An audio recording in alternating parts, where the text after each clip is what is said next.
26º domingo del tiempo ordinario. Evangelio y lecturas del día domingo 29 de septiembre del 2024. Lectura del libro de los Números.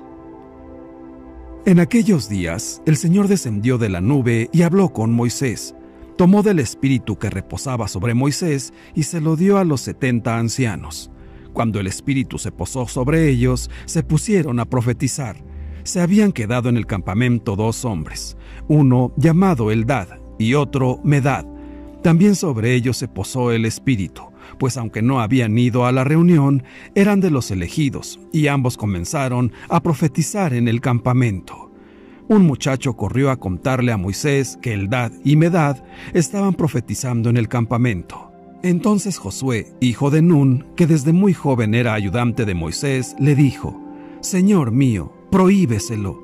Pero Moisés le respondió: «¿Crees que voy a ponerme celoso? Ojalá que todo el pueblo de Dios fuera profeta y descendiera sobre todos ellos el Espíritu del Señor». Palabra de Dios. Te alabamos, Señor. Salmo 18. Los mandamientos del Señor alegran el corazón. La ley del Señor es perfecta del todo y reconforta el alma. Inmutables son las palabras del Señor y hacen sabio al sencillo. Los mandamientos del Señor alegran el corazón. La voluntad de Dios es santa y para siempre estable. Los mandamientos del Señor son verdaderos y enteramente justos. Los mandamientos del Señor alegran el corazón. Aunque tu servidor se esmera en cumplir tus preceptos con cuidado, ¿quién no falta, Señor, sin advertirlo? Perdona mis errores ignorados. Los mandamientos del Señor alegran el corazón. Presérvame, Señor, de la soberbia. No dejes que el orgullo me domine. Así, del gran pecado, tu servidor podrá encontrarse libre. Los mandamientos del Señor alegran el corazón. Lectura de la carta del apóstol Santiago. Lloren y lamentense, ustedes, los ricos, por las desgracias que les esperan. Sus riquezas se han corrompido. La polilla se ha comido sus vestidos, enmohecidos están su oro y su plata, y ese moho será una prueba contra ustedes y consumirá sus carnes, como el fuego. Con esto ustedes han atesorado un castigo para los últimos días. El salario que ustedes han defraudado a los trabajadores que segaron sus campos está clamando contra ustedes. Sus gritos han llegado hasta el oído del Señor de los ejércitos. Han vivido ustedes en este mundo entregados al lujo y al placer, engordando como reses para el día de la matanza. Han condenado a los inocentes y los han matado, porque no podían defenderse. Palabra de Dios. Te alabamos, Señor. Lectura del Santo Evangelio según San Marcos. En aquel tiempo, Juan le dijo a Jesús: «Hemos visto a uno que expulsaba a los demonios en tu nombre, y como no es de los nuestros, se lo prohibimos». Pero Jesús le respondió: «No se lo prohíban, porque no hay ninguno que haga milagros en mi nombre que luego sea capaz de hablar mal de mí. Todo aquel que no está contra nosotros está a nuestro favor.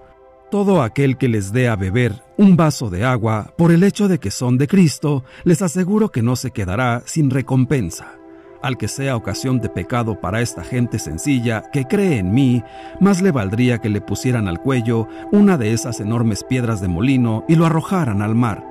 Si tu mano te es ocasión de pecado, córtatela, pues más te vale entrar manco en la vida eterna que ir con tus 2 manos al lugar de castigo, al fuego que no se apaga. Y si tu pie te es ocasión de pecado, córtatelo, pues más te vale entrar cojo en la vida eterna que con tus 2 pies ser arrojado al lugar de castigo. Y si tu ojo te es ocasión de pecado, sácatelo, pues más te vale entrar tuerto en el reino de Dios que ser arrojado con tus 2 ojos al lugar de castigo, donde el gusano no muere y el fuego no se apaga. Palabra del Señor. Gloria a ti, Señor Jesús. Reflexión. El Evangelio de hoy nos cuenta un breve diálogo entre Jesús y el apóstol Juan, que habla en nombre de todo el grupo de discípulos. Habían visto un hombre que expulsaba demonios en nombre del Señor, pero se lo impidieron porque no formaba parte de su grupo. Jesús, a este punto, les invita a no obstaculizar a quien trabaja por el bien, porque contribuye a realizar el proyecto de Dios. Luego advierte, en lugar de dividir a las personas en buenos y malos, todos estamos llamados a vigilar nuestro corazón, para no sucumbir al mal y dar escándalo a los demás. Las palabras de Jesús desvelan una tentación y ofrecen una exhortación. La tentación es la de la cerrazón. Los discípulos querían impedir una obra de bien solo porque quien la realizaba no pertenecía a su grupo. Piensan que tienen la exclusiva sobre Jesús y que son los únicos autorizados a trabajar por el reino de Dios. Pero así terminan por sentirse predilectos y consideran a los otros como extraños, hasta convertirse en hostiles con ellos. Cada cerrazón, de hecho, hace tener a distancia a quien no piensa como nosotros, y esto es la raíz de muchos males de la historia, del absolutismo que a menudo ha generado dictaduras y de muchas violencias hacia quien es diferente. Pero es necesario también velar sobre la cerrazón en la Iglesia, porque el diablo, que es el divisor, siempre insinúa sospechas para dividir y excluir a la gente. Pone la tentación con astucia, y puede suceder como a esos discípulos, que llegan a excluir incluso a quien había expulsado al mismo diablo. A veces también nosotros, en vez de ser comunidad humilde y abierta, podemos dar la impresión de ser los primeros de la clase y tener a los otros a distancia. En vez de tratar de caminar con todos, podemos exhibir nuestra credencial de creyentes y decir, yo soy creyente, yo soy católico, yo soy católica, yo pertenezco a esta asociación, a la otra, y los otros pobrecitos no. Mostrar nuestra credencial de creyentes para juzgar y excluir es un pecado. Pidamos la gracia de superar la tentación de juzgar y de catalogar, y que Dios nos preserve de la mentalidad del nido, la de custodiarnos celosamente en el pequeño grupo de quien se considera bueno, el sacerdote con sus fieles, los trabajadores pastorales cerrados entre ellos para que nadie se infiltre, los movimientos y las asociaciones en el propio carisma particular, cerrados. Todo esto corre el riesgo de hacer en las comunidades cristianas lugares de separación y no de comunión. El Espíritu Santo no quiere cierres, quiere apertura, comunidades acogedoras donde haya sitio para todos. Después, en el Evangelio, está la exhortación de Jesús. En vez de juzgar todo y a todos, estemos atentos a nosotros mismos. De hecho, el riesgo es el de ser inflexibles hacia los otros e indulgentes hacia nosotros mismos. Jesús nos exhorta a no pactar con el mal con imágenes que impactan. Si hay algo en ti que es motivo de escándalo, córtatelo. Si algo te hace mal, córtalo. No dice, si algo es motivo de escándalo, piensa sobre ello, mejora un poco. No, Jesús dice, córtatelo. Jesús es radical en esto, exigente, pero por nuestro bien, como un buen médico. Cada corte, cada poda es para crecer mejor y llevar fruto en el amor. Preguntémonos entonces, ¿qué hay en nosotros que contrasta con el Evangelio? ¿Qué quiere Jesús en concreto que cortemos de nuestra vida? Nuestro Padre bueno, en cuyo nombre se nos advierte hoy sobre la necesidad de no escandalizar, sobre todo a los pequeños, no se deja ganar en generosidad y siembra siempre. Siembra libremente su presencia en nuestro mundo, ya que el amor no consiste en que nosotros hayamos amado primero a Dios, sino en que Él nos amó primero. Esa confianza es la que lleva al discípulo a estimular, acompañar y hacer crecer todas las buenas iniciativas que existen a su alrededor. No impidan todo lo bueno, dice Jesús, por el contrario, ayúdenlo a crecer. Poner en duda la obra del Espíritu Santo, dar la impresión que la misma no tiene nada que ver con aquellos que no son de los nuestros, es una tentación peligrosa. No bloquea solamente la conversión a la fe, sino que constituye una perversión de la fe. La fe, como la felicidad y la santidad, está siempre ligada a los pequeños gestos.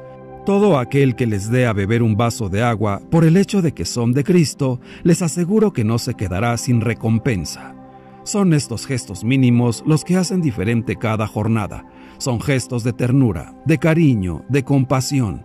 El amor se manifiesta en pequeñas cosas, que hacen que la vida siempre tenga sabor a hogar. Ojalá todos fuéramos profetas. Qué bonito sería si en todas partes y también más allá de nuestras fronteras pudiéramos alentar y valorar esta profecía y este milagro. Algunas veces es lamentable. Encontramos en algunos cristianos católicos la misma actitud de Juan y dicen, como este no es de los nuestros. Esto ha sucedido tantas veces a lo largo de la historia de la Iglesia y sigue sucediendo hoy en día. ¿Qué significa hoy profetizar y echar demonios? Es analizar críticamente la realidad y denunciar aquello que no se ajusta con la dignidad humana y con el Evangelio de Jesús de Nazaret. Profetiza quien es capaz de transmitir esperanza en un mundo desesperanzado. Hay falsos profetas que se regodean en el anuncio de desgracias, que solo ven lo negativo. El auténtico profeta se distingue por su coherencia de vida. Echar demonios hoy es liberar de esclavitudes y de todo aquello que deshumaniza. En el Evangelio de hoy, los discípulos de Jesús vienen preocupados porque un exorcista no está integrado en el grupo y está echando demonios en nombre de Jesús. Los discípulos no se alegran de que la gente quede curada y pueda iniciar una vida más humana. Solo piensan en el prestigio de su propio grupo. Por eso han tratado de cortar de raíz su actuación. Esta es su única razón. No es de los nuestros. Los discípulos dan por supuesto que, para actuar en nombre de Jesús y con su fuerza curadora, es necesario ser miembro de su grupo. Nadie puede apelar a Jesús y trabajar por un mundo más humano sin formar parte de la Iglesia. ¿Es realmente así? ¿Qué piensa Jesús? Sus primeras palabras son rotundas y dice, no se lo prohíban, porque no hay ninguno que haga milagros en mi nombre que luego sea capaz de hablar mal de mí. El nombre de Jesús y su fuerza humanizadora son más importantes que el pequeño grupo de sus discípulos. Es bueno que la salvación que trae Jesús se extienda más allá de la iglesia establecida y ayude a las gentes a vivir de manera más humana. Nadie ha de verla como una competencia desleal. Jesús rompe toda la tentación sectaria en sus seguidores. No ha constituido su grupo para controlar su salvación mesiánica. No es rabino de una escuela cerrada, sino profeta de una salvación abierta a todos. Su iglesia ha de apoyar su nombre allí donde es invocado para hacer el bien.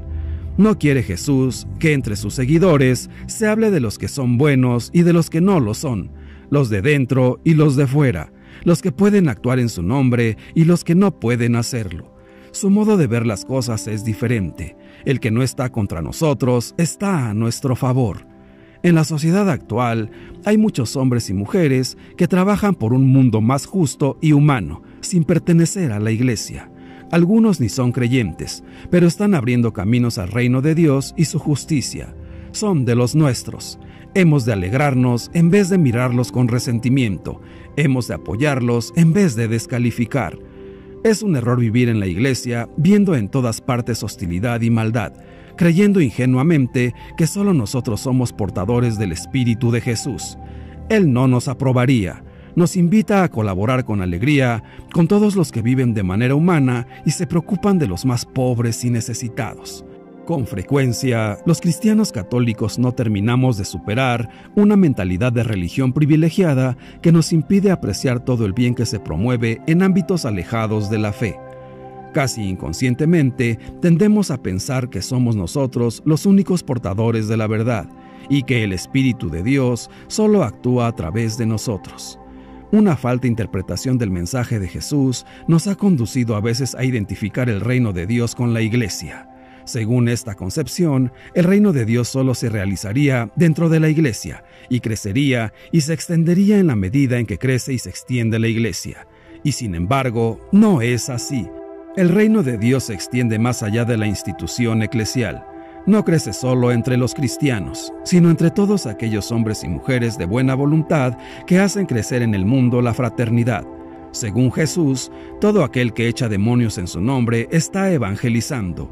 Todo hombre, grupo o partido capaz de echar demonios de nuestra sociedad y de colaborar en la construcción de un mundo mejor está, de alguna manera, abriendo camino al reino de Dios.